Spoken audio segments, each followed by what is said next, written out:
rehabilitated, and real entertaining. This is the Carl Jackson Podcast. All right, welcome to Wednesday's edition of the Carl Jackson Show podcast, your daily dose of objective truth in a world of confusion and lies.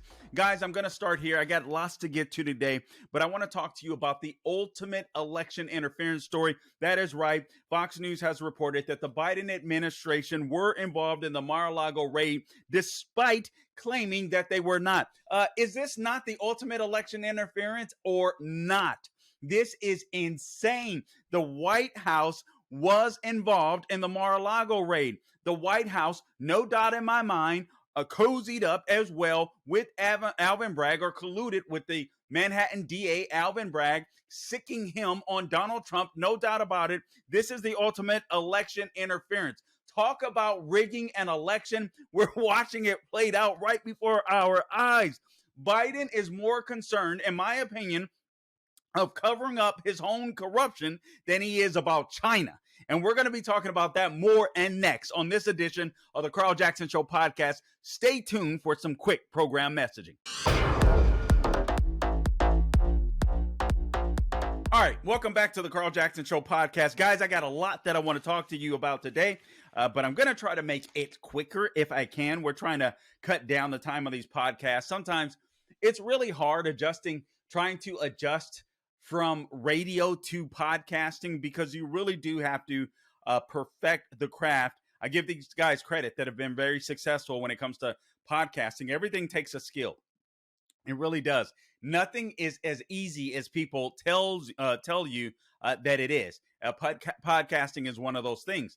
Radio is the same way. Some guys may try to transition from podcasting to radio. There's different breaks. There's timing that's involved in radio. That will take a lot of getting used to, because with podcasting you can do more editing, whereas radio, it's live, unless you've got a live streaming podcast. But radio, they're just different beasts. They're totally different beasts. So I appreciate you guys being patient with us as we figure out this podcasting world. We really do appreciate it. And by the way, please be sure to subscribe and share this podcast. That's what we really need. We need you guys to like, rate, and review this podcast on YouTube and on Rumble. It's going to help us grow our exposure. It really is helpful. Also, follow us on social media. We're at The Carl Jackson Show, wherever you go to get your, wherever you are on social media. We're on Instagram, Twitter, Getter, Facebook, True Social. So wherever you are, or wherever we are, you can find us at The Carl Jackson Show. Again, subscribe to the podcast, Apple, Google, Spotify, you name it. We're there. Okay. Let me share this story. And again, there's several stories I want to get to. I want to get to this bombshell story about the Mar-a-Lago raid. And this is important. Listen, you're not going to tune in here every day. And I don't want this show to feel like a Trump campaign or a DeSantis campaign or anyone else's campaign. But when news breaks, I want to make sure that I give you the news, and the news that is very important impression for you to hear. And this is one of those pieces of news. The Mar-a-Lago raid was huge. It was historical. It set precedent. Now we've got another precedent with a former president being indicted and arraigned. But now we're finding out that the Biden administration was involved in the Mar-a-Lago raid. There's no doubt in my mind that they colluded with Alvin Bragg. Alvin Bragg at one point in time said he wasn't going to prosecute Trump on these charges. As a matter of fact, he doesn't even have the authority to. All right, so that's one thing that Trump's attorneys are going to be going to be arguing against, because he's essentially a district attorney. He's not some federal prosecutor, so he doesn't even have the he didn't even have the authority to bring this case against Trump in the first place. Not to mention the statute of limitations ran out. This is very, very important news, because this is the Biden administration is effectively using surrogates to interfere in election, rig an election, and go after Trump. That's very important. Also, another story that I want to get to: Governor Bill Lee of Tennessee. Republicans simply don't know how to win. Republicans simply do not know how to win. They are just as guilty of emoting oftentimes as the left is. So you got this Governor Bill Lee of Tennessee calls on his legislature, a red state, to pass red flag laws. And he signs an executive order strengthening so-called gun background checks. I'm going to tell you why that's a farce. And I don't know how long Governor Bill Lee has been in office, frankly, but he has to go. Hopefully this is his second term where he's going. I think Tennessee, from what I believe Dr. Carol Swain, I believe I saw online, said that Tennessee has an open primary. Listen to me, everybody in this listening audience, if you live in a red state, all right, I want you to we can't be just focused on 2024. Do whatever it takes, legally, obviously, to make your state redder. One of the things that you need to do is to make sure that you get rid of open primaries so you guys aren't forced to hire a bunch of rhinos in your state, because we're not dealing with everyday Democrats anymore. We're dealing with freaking Marxists that want to fundamentally transform America. And when you get people like Governor Bill Lee that'll look at that'll after a shooting will get all emotional and cater to one side of the aisle, in my opinion, that's very dangerous for Republicans. How do you eat an elephant? How do you eat an elephant? One bite at a time. And that's exactly what the left does. They put all of this pressure on. You got the Tennessee Three Marxists that are, that were causing all this ruckus and essentially caused a riot inside of the Tennessee state capitol. And you get Republicans that buckle their knees and capitulate, despite the fact that it was a leftist that assassinated people at Covenant Christian School. It's amazing. So we're going to get into that story. Another story that I want to get into. Have you guys heard of a gentleman by the name of Philip Esformes? I believe that's how you are, Esformes, Esformes. Don't worry, I hadn't heard of him until today, but every American should know about this guy. I'm going to touch on this story today, and I think I'm going to go a little more in depth on it, perhaps later this week or next week, because Double Jeopardy might be dead inside of the United States with the Biden administration. Very scary. And another story we'll be showing, we'll be sharing with you a video, a video, and that is an animated video of China attacking Taiwan. These people are just straight up telling us they're running shop. They're the global hegemon. They're the dominant power. America is no longer in charge. I'm going to ask you a question, and I should have asked this at the beginning of the podcast. Getting a little ahead of myself. Are you? How do I want to frame this? Are you more fearful? Are you more fearful of a Trump? No. That's wrong. I tell you, let me look at this, because I've already titled this podcast, and this is okay. Here's what I said: Joe Biden is a bigger threat to the U.S. than China's Xi Jinping. Joe Biden is a bigger threat to the U.S. than China's Xi Jinping. Guys, I'm convinced, and listen, I know and I understand this. Please understand that I am not minimizing this threat in any way, shape, or form. Okay, please get that. China is America's biggest foreign adversarial threat. I'm here to suggest to you that the biggest threat that we're facing is the threat from within. The biggest threat that we're facing is the Biden administration and the communists surrounding this administration that are hell-bent on taking America down. How can we fight or stand up against China if we're divided from within? If we can't even focus on the real threat, which is China, the southern border being open. Oh, wait a minute. Southern border being open. That's because of Biden. Guys, the biggest threat is from within. I am absolutely horrified, and at times, to be frank, terrified of what's happening around us, what's happening around the globe. You have Macron kissing up to China. believing that the dollar, and rightfully so, is just tanking. It's absolutely insane. It's scary what we're seeing. It's scary what we're seeing. But the biggest threat is from within. I want to play this clip. I want to play this video of, this is former President Donald Trump. He was on Tucker Carlson last night. I'm glad to hear some of the things that he had to say. I didn't watch the entire interview. As a matter of fact, what I did end up watching, I watched part of it, and I intended to watch it later, but I fell asleep. I did watch the movie Nefarious, the Nefarious movie that we are sponsoring here at Salem. At Salem. Guys, you got to see the Nefarious movie. That movie is so freaking good. I got to tell you, I was like, if you watch me on video, I was about to fall asleep. But as soon as the movie started, very intriguing. It takes place, a psychiatrist visiting this inmate, and before I know it, I'm hooked. I'm awake. I'm alert. The Nefarious movie. You've got to check it out. It was the bomb. It was the bomb. All right. So, and it's playing in theaters. I believe it opens up in theaters this weekend. So you talk about a Christian film that, I'll be honest, it's rated R. I don't typically watch these kind of movies because I'm not going to lie to you. I'm a little wuss when it comes to like thrillers. I don't do that crap. I'm like, a paranoid prepper, like, hey, watch behind my back and stuff like that. So I don't like watching stuff like that. But I must admit the acting was so good and the script was so good that it definitely intrigued me. So you have to go check it out.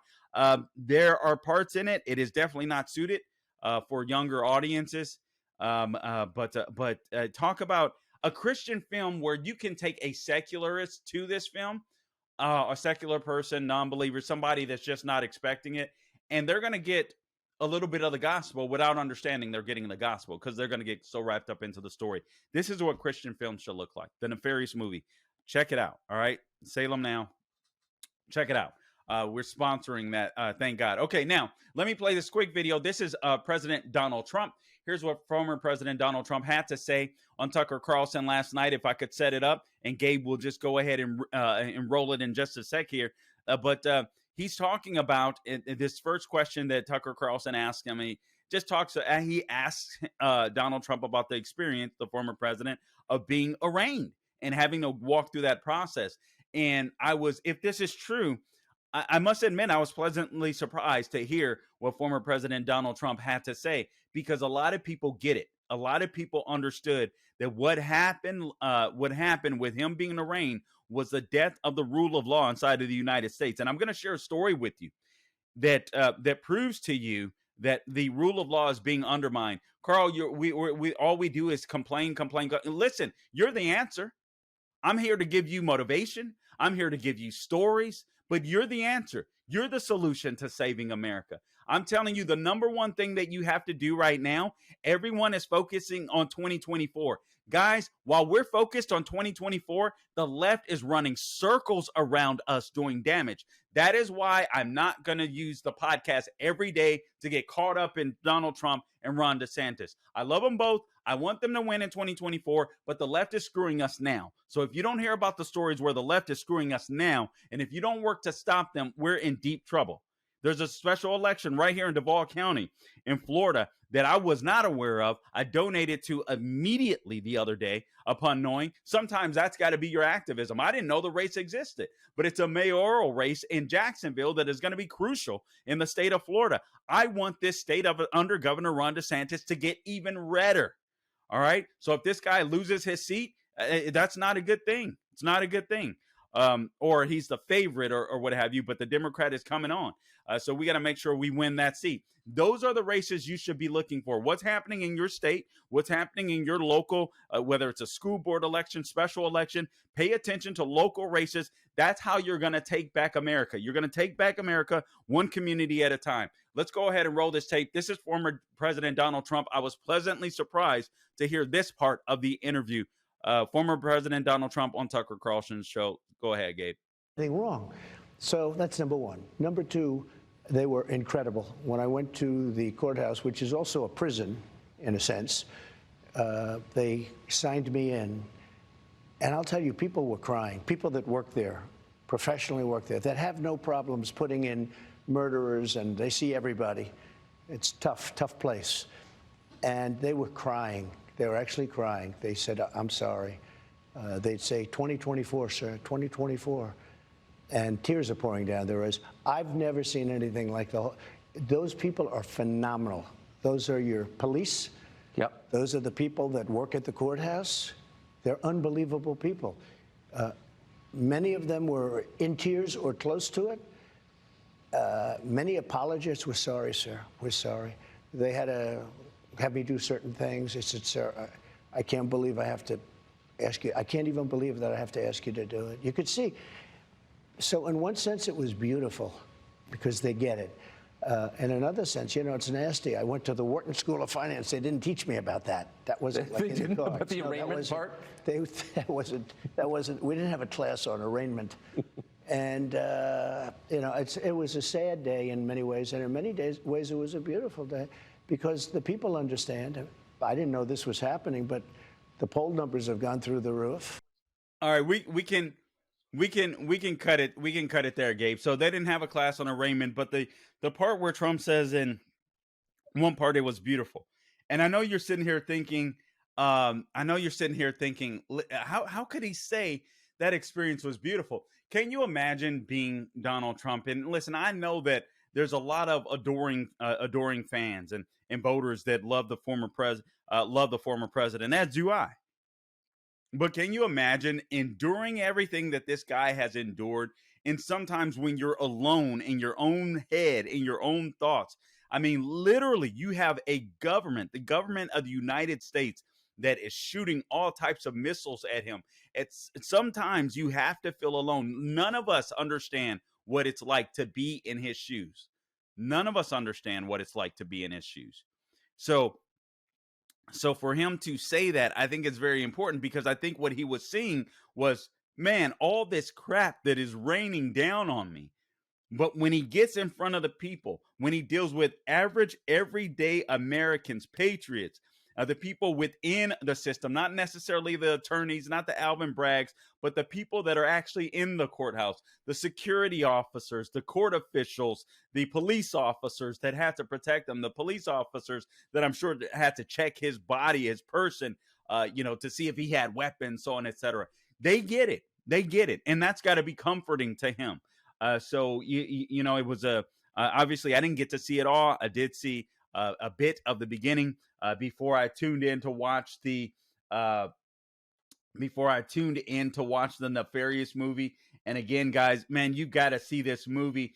Let me just read some of the promo here. And again, Salem is promoting this film, and it is being released this weekend, and it's called Nefarious. It stars Sean Patrick Flannery. Man, this guy was good. He was so good. And Jordan Belfi, and it's written directed by Kerry Solomon and Chuck Konzelman. They are the makers of God's Not Dead and Do You Believe? But on the day of his scheduled execution, a convicted serial killer gets a psychiatric evaluation during which he claims he is a demon, and further claims that before their time is over, the psychiatrist will commit 3 murders of his own. Guys, listen, this little synopsis does not do it justice. I mean, they take you on a thrill. They take you on a thrill ride before you know it. Before you know it, you're sitting there counting down. Whoa, there's 1, there's 2, and it's not what you think. It is not what you think, and that's what makes this film so good. And finally, you sit there and say, okay, this is a Christian film that people can go to, and they're like, oh my God, they're coming in contact with the spiritual aspect of this film, and they don't even realize it's smacking them right in the face. But it's not like overt repent. You know what I'm saying? It's just a story. It is a good story, and you're like, oh my God. So it's crazy. So the film is rated R for some violent elements, and again, it's a psychological thriller. So it's unlike most of the films that Salem has promoted in the past, but the writers, directors bring a faith perspective to the story, which has drawn comparisons to C.S. Lewis's Screw Tape Letters. and I think they did a fabulous job. So go check out the film. Again, Salem is helping with the promotion of the film. So go check out Nefarious. And just real quick while I'm at it, don't forget our friends at My Pillow. All right, so mypillow.com. They've got this buy one get one free offer with their new My Pillow 2.0. Guys, you guys know Mike Lindell. You know his company, American Jobs, American Manufacturing, American-made products, 10-year warranty, 60-day money-back guarantee on their products. Well, now they got the new My Pillow 2.0. If you can believe it, it's even better than the original, and I love the original. I didn't think Mike Lindell could beat it. The My Pillow 2.0 has the same patented feel as the original My Pillow, but now it has this new fabric, this new brand new fabric that's even cooler. All right, it's amazing. It's softer, it's smoother, it's cooler. The fabric dissipates heat, so you feel much better when you lay your head on it to rest. So right now you can buy one, get one free. All you have to do is go to mypillow.com, click on the radio listener square at the top of the page, enter my name, Carl, C-A-R-L. Give them a call, 800-858-0263, 800-858-0263, or go over to mypillow.com. Again, click on the radio listener special, enter my name, Carl. Okay, guys, let me dive into this. I just hit my lighting here. Hopefully that doesn't mess us up, and if it does, let me know, Gabe, por favor. All right, so some stories that I want to bring to you real quickly. I don't know that we're going to do the typical Jackson's 5 today, although I will make mention. I'll take that back. I'll at least make mention of 5 stories. I like to do that, but I do want to focus on 3 specific stories. And guys, what you want to do is make sure that wherever you are, it becomes redder. I want you to look around. I want you to start paying attention. And guys, I'm just as guilty of this as you.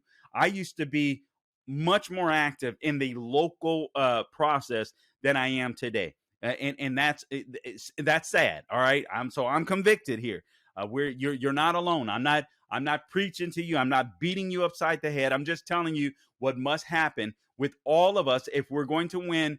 If we're going to win back this country, because if we're waiting on a strong man in 2024, the country is already lost. If all you're doing is sitting on your butt and waiting and hoping and praying that Trump gets elected in 2024 or DeSantis gets elected in 2024, the country is gone. The country is lost, because right now Pennsylvania, Michigan, and Wisconsin are going to be huge hurdles, much bigger hurdles to get over than they were in 2016. I'm sorry, that is just the reality. That is just a fact. So what we can do is make sure that we protect our states, and if they're red, make them redder. And I would suggest that you start with your local communities. And if you have open primaries, guys, open up your voices. Call your state legislatures. You have to get rid of these open primaries in red states.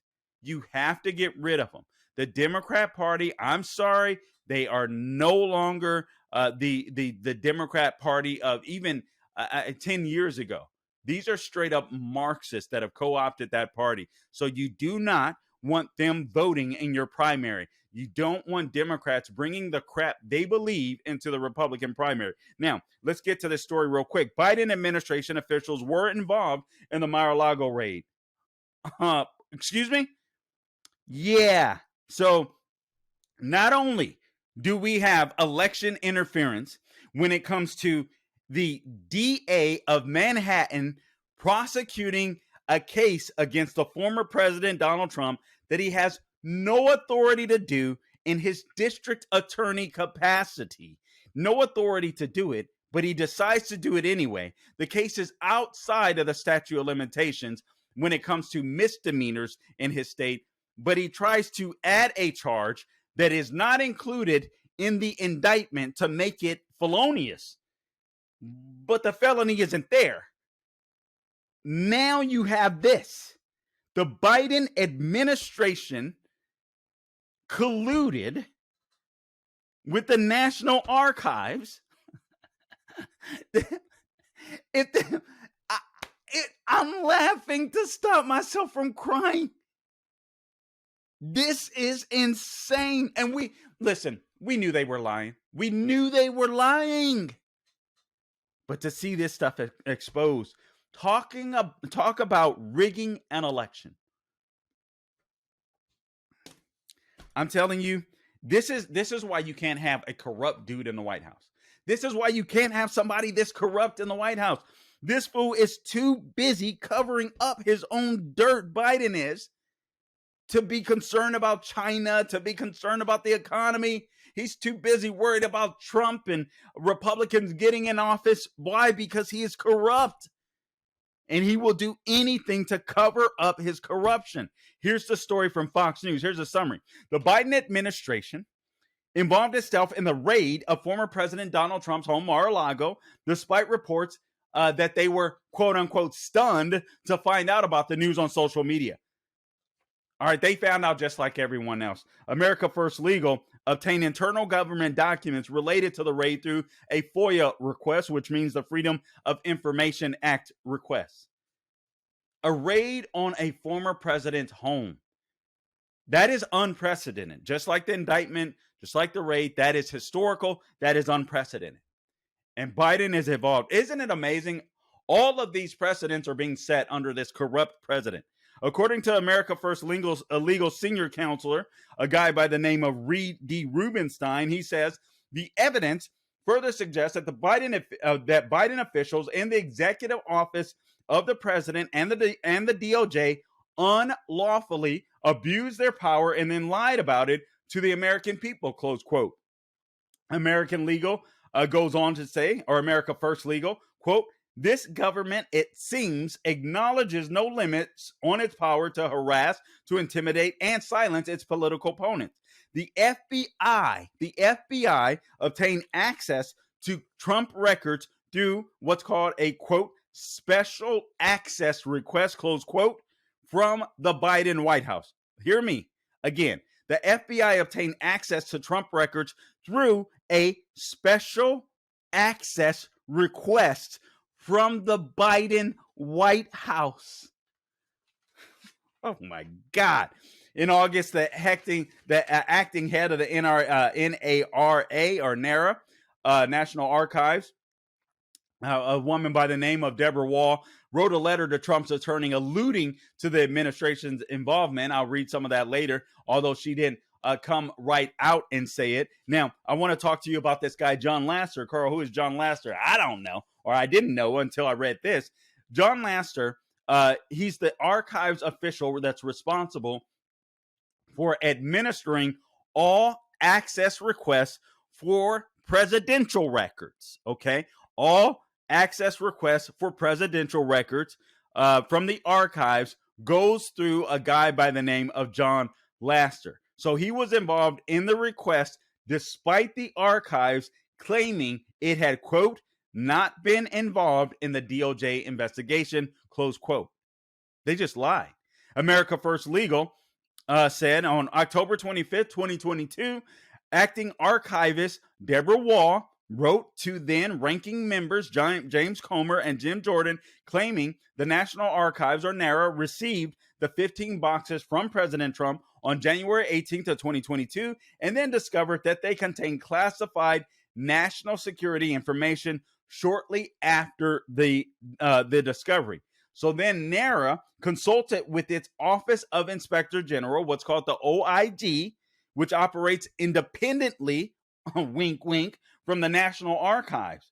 As the DOJ has disclosed publicly in court filings, NARA's OIG, Office of Inspector General, subsequently referred the matter to the DOJ on February 9th of 2022. So the America First Legal asks, if the OIG acted independently in making their referral to the FBI, then Mr. Laster would not have involved himself in the FBI's review of the 15 boxes in his capacity as director of the White House Liaison Division, which is responsible for all access requests for presidential records. These people just lied. According to America First, the special access statute, quote, authorizes special access requests to an incumbent president, so that would be Biden, only when the records in question are needed for the conduct of current business of the White House. Okay? In Biden's mind, the current business of the White House is destroying his potential opponent in 2024. Providing documents, this according to America First Legal, providing documents to the DOJ for purposes of a criminal investigation is not the current business of the White House. Now, here's what that letter from Deborah Wall said. She hinted that she was being prodded. All right. So NARA, here's what she said, and I quote, NARA informed the DOJ about that discovery. This was in an August letter, by the way. So NARA informed the DOJ about that discovery, which prompted the department to ask the president, so he knew, to request that NARA provide the FBI with access to the boxes at issue so that the FBI and others in the intelligence community could examine them. The counsel to the president has informed me that in light of the particular circumstances presented here, President Biden defers to my determination in a consultation with the AG for the Office of Legal Counsel regarding whether or not I should uphold the former president's purported protective assertion of executive privilege. They just lied. They just lied. This is election interference. This is election interference. This man in the White House and his administration are literally going after their perceived opponent. Besides just Alvin Bragg, because there's no doubt in my mind that Alvin Bragg is colluded with the White House as well. No doubt in my mind whatsoever. All right, now, here's one for Governor Bill Lee. Governor Bill Lee, this is the Republican governor of Tennessee. Guys, make your red states redder. Listen to me. Make your red states redder. It is my understanding. Feel free to message me if I'm wrong. Guys, find me on social media, wherever I am on social media. The Carl Jackson Show is where you can find me. I'm on Twitter. I'm on Getter. I'm on Instagram. We really want to build up on Instagram. If you're on Instagram, please find us there. Twitter. Really want to build up on Twitter as well. We're on Getter, Truth Social. Facebook. So if you're on any of those outlets, please find us there, The Carl Jackson Show, or at Carl Jackson Show if it's not The Carl Jackson Show. But this is the supposed conservative governor of Tennessee, a guy by the name of Bill Lee. Guys, listen, how do you eat an elephant one bite at a time? Here's the story. This from Daily Wire. Governor Bill Lee calls on legislature to pass red flag laws, signs an executive order strengthening gun background checks. Well, Carl, what problem do you have with that? It's called the Second Amendment. It's called the Second Amendment. Guys, let me tell you something. If you're not, if you're not faith-based, I heard someone say this and I thought about it, and it's really true. I believe it may have been A.W.R. Hawkins. I'm not sure. But I heard someone once say, if you really want to know where a conservative stands, all you have to do on the Constitution, all you have to do is see where they lie on the Second Amendment. See what their belief system is on the Second Amendment. Do they really believe that the Second Amendment is there to deter tyrants? Do they really believe in the God-ordained right to defend one's life in the most efficient way possible? If they waver on that, they'll probably waver on other things as well. Guys, we live in a society in America now where you can't have wishy-washy Republicans that bow down to the left and acquiesce to the left the moment times get tough, when times get emotional, because they're going to get emotional. Here's the story. So Governor Bill Lee, supposed conservative and the Republican in Tennessee, called for Tennessee's Republican majority legislature to pass a red flag law Tuesday after signing an executive order strengthening the state's background checks on firearm buyers. Guys, you're not doing anything but destroying the lives of innocent people. Red flag laws don't work. We have them here in Florida. Rick Scott got scared. Then Governor Rick Scott got scared after the Parkland shooting. Did the same crap here.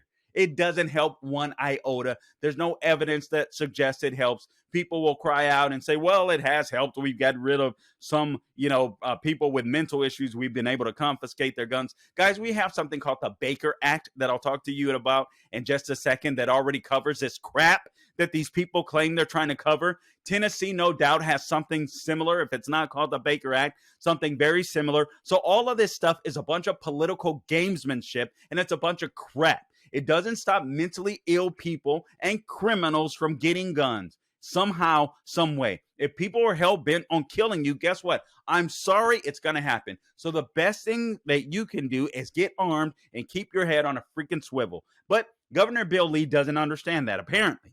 The new push comes weeks after these people were murdered, assassinated by a pronoun terrorist at the Covenant School, all right, in Nashville. You have the Tennessee Three Marxists, right, that raise all this ruckus and virtually cause a riot in the Tennessee state capitol. So instead of I'm sorry to say it, but this is just true. This is politics. You can't deal with it. Can't stand the heat. Get out the kitchen. Instead of using the opportunity to strengthen Tennesseans' ability to be able to defend themselves against mass public shooters, Governor Bill Lee decides to buckle his knees and go the opposite way. So the new push comes 2 weeks after 3 children and 3 adults were murdered at the Covenant School by a pronoun terrorist. When that pronoun terrorist made her way into the Christian school and gunned down the staff. Here's what Lee told the Tennessean that he's, quote, asking the General Assembly to bring forward an order of protection law, close quote, also known as a red flag law, all right, which would enable the government to take firearms away from those who are found to be at risk to themselves or others. Man, I got to show you this other video. I got to wrap this up quick. I wasn't intending to go this long. So let me just go through this. Here's what Governor Bill Lee said. A new strong order of protection law will provide the broader population cover safety from those who are a danger to themselves or the population. That's what, a lot of people say, all right, we do need stronger background checks. We do need red flag laws. I mean, God forbid, guns end up in the hands of crazy people. Here's what you don't know, the dirty little secret. Who's reporting the crazy person? An ex? A doctor? Who's reporting the crazy person? By what authority is that person crazy? By what standard is crazy or mentally unstable measured?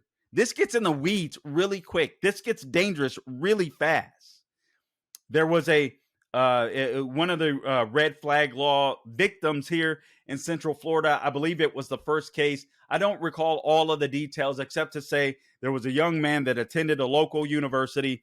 Somehow, I can't remember if he committed suicide or was about to commit a crime or something to that effect with a weapon. And so what they did was they went back to his house where he lived because he was a college student. They took all of his dad's guns away and made his dad go to court to fight for all of his guns. The dad's guns, as far as I recall, the kid had his own gun. And as far as I could recall, the dad's guns were his own and stored properly, so on, etc. But it did not matter. It did not matter because they didn't want guns in the same home as the person they had arrested or they were concerned about. So another person that happened to be in his home lost his Second Amendment rights. I don't know whether or not he got his guns back. I don't even remember. All right, so now here's what Lee's executive order creates: a 72-hour period of any new criminal activity and court mental health information to report it on the Tennessee Instant Check System. So what if you're arrested, but you're not charged with a crime? Under the order, the TBI is required to tell Lee's office and General Assembly within 2 months of, quote, any barriers to complete, accurate, and timely reporting of information that is accessible in the Tennessee Instant Check System. All right, now, red flags are on the laws in 19 states, I told you, including right here in Florida, when then Governor Scott acquiesced to the left after the Parkland shooting. and also in Indiana. But the red flag laws specifically target those deemed to have mental health issues and allow a state court to issue an order for law enforcement to confiscate the weapons from those ruled to be at risk. This is before you enter a courtroom, guys. This is before there's due process. The 28-year-old Covenant school shooter who stockpiled 7 firearms was receiving treatment for an emotional disorder. This, according to the Nashville police. So apparently, because this person was receiving help for an emotional disorder, her parents didn't want her to own guns. But I guess what Tennesseans believe, or what Governor Bill Lee believes, is okay. This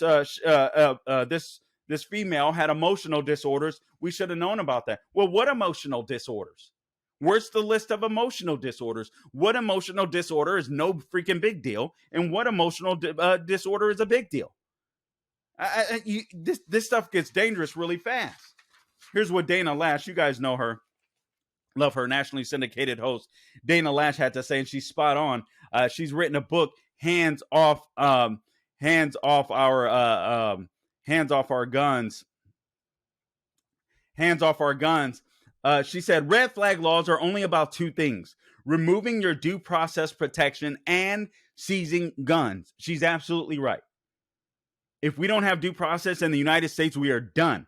All right? Rule of law, we are done. And right now, the rule of law is dead, but it seems like we're making it deader, if that's a word. I'm inventing a new word, Gabe. All right, so red flag laws are only about 2 things. Again, removing your due process protections and seizing guns. The mental health of the individual in question is not treated. You're declared guilty and penalized in an ex parte process, and after must pay to defend yourself before a judge. All right, so let's just go through these. So your due process is removed. So the mental health of the individual in question isn't treated. All right, so it's not treated. You're declared guilty right off the bat. You're penalized in an ex parte process, and you have to pay to defend yourself before a judge. So you're not convicted of any crime. There's no proof as to, or no evidence as to whether or not your condition is treatable, should be treated, so on, etc. But your due process is just wiped out, and your property is taken away from you. And then she goes on to say, and this is true, there's no evidence to support they reduce gun homicides. Speaking of red flag laws, there already exists ways to have a dangerous individual adjudicated mentally unfit or placed in temporary custody. There was a story, I don't remember all the details. There was a lady that was involved in a domestic violence dispute, and because she was the victim, but because somehow she was involved in a domestic violence dispute, she had trouble getting a firearm. So eventually her boyfriend got out of jail, or husband, or whomever, came back and killed her while she was waiting to get cleared for a freaking firearm. You see how stupid this stuff is? I mean, this stuff is just so stupid. It doesn't help a thing. All this does is make politicians feel good. But it gives the left a win, a political win. Because now the Tennessee 3 can say, yeah, we got something done. And then what do they do? The next time a shooting happens, and since we live in a fallen world, another public mass shooting is going to happen. I'm sorry to be the one to inform you of that. I hope it's not anyone related to you, but it's going to happen again, or me, just being honest, but it's going to happen again.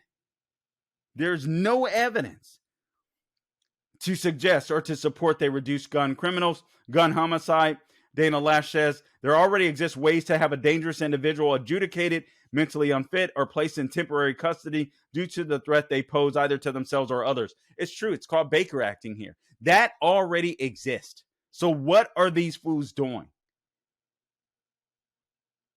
When the Baker Act happens here, the police come on scene. They observe the situation.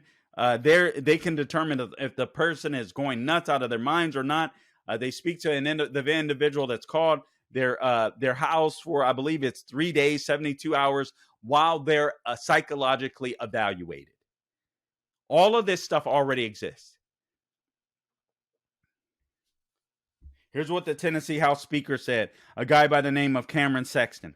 All right, the House is, quote, willing to work toward bipartisan solutions to protect all children at their schools, in their communities, and inside their homes. What are you talking about, bipartisan solutions? Were you thinking of this solution before the Nashville shooting or Covenant School massacre, when a lefty murdered 6 Christians? Were you thinking about that then, Cameron Sexton? The bipartisan solution? No, this is just them capitulating to the left. See, before the shooting occurred, before the Covenant School massacre by a pronoun terrorist occurred, Governor Bill Lee was talking about doing something different. He was talking about, or he was leading a proposal, or talking about a proposal to arm schools with, or to, let me just read it here. Earlier this month, Lee proposed, all right, so it was this month. It was after the shooting. Lee proposed a plan to place an armed school rescue resource officer in every public school and provide funding for private schools to hire armed guards with the same level of training as those in public schools. Well, he just lost. He just lost. What he should have done was double down on that solution. No, I'm sorry.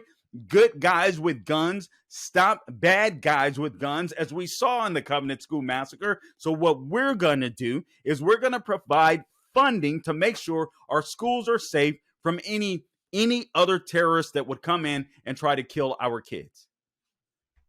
But no. Instead, he gives the left a victory. Guys, here's what I'm going to do. I want to play this short video of China, an animated video of China.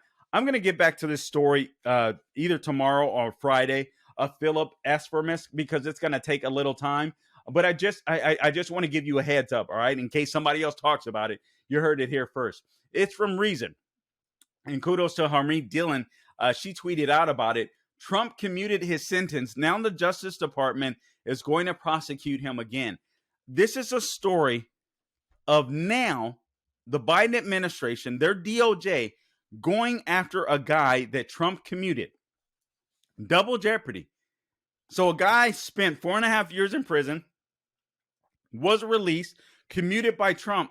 The DOJ wants to go after him again for the very same crimes because Trump commuted him, essentially. It's a guy by the name of Philip Esformes, and I'll get into this in more detail. These people are ruining the Constitution. Rule of law is dead. Double jeopardy. All right, let me just read this this short paragraph, and then I'll get more detailed on this story because it is very important. When Philip Esformes walked out of prison in December of 2020, he spent 4.5 years behind bars, the majority of which were in solitary confinement. He reportedly weighed about 130 pounds. He was, in many ways, a broken man, but Esformes' luck was changing. He had recently received clemency from former President Donald Trump, giving him the chance to rebuild his life after paying a debt to the country. That fortune has quickly soured in a move that defies historical precedent. The DOJ under Joe Biden is using a legal loophole to reprosecute Esformes' case, raising grave questions about double jeopardy, the absolute power of the clemency process, and the weaponization of the criminal legal system against politically expedient targets. I'll get into that further either tomorrow or on Friday. Double jeopardy. Biden is trying to get rid of that too. They want to be able to prosecute people that they think should be prosecuted. If people on the right allowed these people to walk free, they should probably be prosecuted again. Do you understand, if we go tit for tat with this, how scary this gets? Clemency and pardons will be absolutely worthless. The presidents have that power. They'll be worthless. All right, now here's more proof as to why you should be more fearful, in my opinion, of Joe Biden than you should Xi Jinping. And this is Xi Jinping. This is a video of Taiwan or China, an animated video of China attacking Taiwan, what it would look like. Do you know how weak they must think Biden is to be able to put this out there? You already know. So let's show you the video, and then we'll wrap up. But before we do, guys, let me tell you about this. Another movie. This one on SalemNow.com, though. I want you to check this out. All right. You're going to want to see the thriller, right? The nefarious movie. but you're going to want a feel-good story too. That's Pardoned by Grace. From the makers of Graham Family Films comes a powerful and inspiring true story that will touch your heart and renew your faith. Introducing Pardoned by Grace, the incredible journey of Scott Heiberger, played by Joey Lawrence, a convicted criminal turned prison minister who defies all odds and receives an unlikely pardon to continue his ministry. Featuring Grammy Award-winning singer-songwriter Michael W. Smith as Heiberger's pastor, Pardoned by Grace showcases the transformative power of redemption and the boundless reach of God's love. Watch Pardoned by Grace on Salem Now, and when you purchase a copy at salemnow.com, a DVD will be donated to Scott Heiberger's ministry or his nonprofit prison organization, which is a ministry. It's called Behind the Wire Ministries, providing hope and support to the incarcerated. Together, we can share the power of faith and forgiveness with those who need it most. Visit salemnow.com to purchase your DVD and donate to this incredible cause today. Now, let's watch Xi Jinping stick the middle finger up to Joe Biden when he shows exactly what he plans to do with Taiwan. And make no mistake about it, as long as the dementia patient is in the White House, I'm sorry to say it, this is likely what's going to happen to Taiwan as Xi Jinping sticks the middle finger up to America. Let's go ahead and roll the video here, Gabe. This is Xi Jinping saying, "Look, Joe Biden, here's what we're going to do. You can do nothing, absolutely nothing to stop it. We are in charge. Taiwan is ours." Do you think they would have played this video with Trump? You think they would be doing exercises, exactly what they would do with armed weaponry, armed vessels in the Taiwan Strait? Oh my God. Wow. Yes, that's the big Chinese middle finger to Joe Biden and America. Look at this. Look at this. Amazing. We can cut the video, Gabe. All right, so seriously, do you think this would happen were Trump in office? I honestly don't even think this would happen, frankly, if a weak Republican was in office, but definitely not with Trump in office. There's no doubt about it. But this is insane. This is insane. We're living in crazy times, guys. I'm telling you, I appreciate, and we should have a fear for the threat that is China. This isn't easy to say, but I believe the bigger existential threat to America right now isn't China. It's from within. It's coming from a man by the name of Joe Biden, his administration, and all the commies that are surrounding him. Guys, I appreciate you tuning in to this edition of the Carl Jackson Show podcast. Subscribe to the podcast wherever you go to get your podcast. Please find us on social media, Instagram, Facebook, Twitter, anywhere we are on social media, The Carl Jackson Show. And do not grow weary doing good. God bless you.